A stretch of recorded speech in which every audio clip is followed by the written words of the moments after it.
bayan. Sesler Adana, zirveden selam. Durmak yok omi, patlamaya devam. Yok bundan sonra ses kara plan. Uçuyor yıldızlara müptezel bayan. Harmanım, baba nerede çarşafım? Gördüğüm bu paketler benim dermanım. Hoppa yavaşça açıldı fermanım. Sakın kaçma buraya gel la kezbanım. Adana çocuğu arka şehrimin delisi. Olay büyük kardeş mevzu kendisi. Plaka 01 korkumuz dinle. Yazmak için yine yuttun bence. Hey torbacı bana versene borç. Olmaz lan o adamlar beşik atıyoruz. Bu yüzden babamın cüzdanını çalıyoruz. Akşam olunca dayak yemeye başlıyoruz.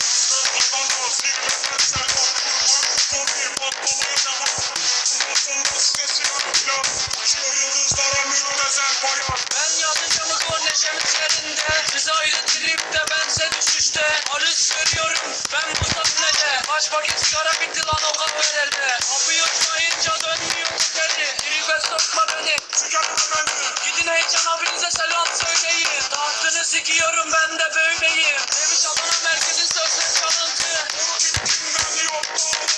O şişko menajerin ona söylüyorum. Biz atmadan önce adam gibi uyarıyorum. Sevenlerim bana şimdi desin eri. Ben o sözü oluyorum sanki deli. Bize bulaşmayız size bize satmayız geri. Bize diz atanlara diyoruz. Tekrar yok parayı hani bize sigara. Memurlar gelir. Late now, I remember you and me. And how careless we be. All day and all night, we'd stay up, it felt so right. We were so young, we were so dumb.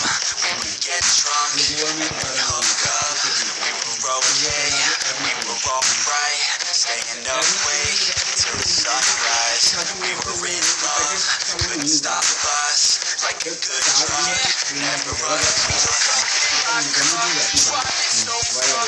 Like guitar, you show me no wrong. Like that our cars, think with our hearts. Stare at the stars, we were never apart. Drinking too young, way too much fun.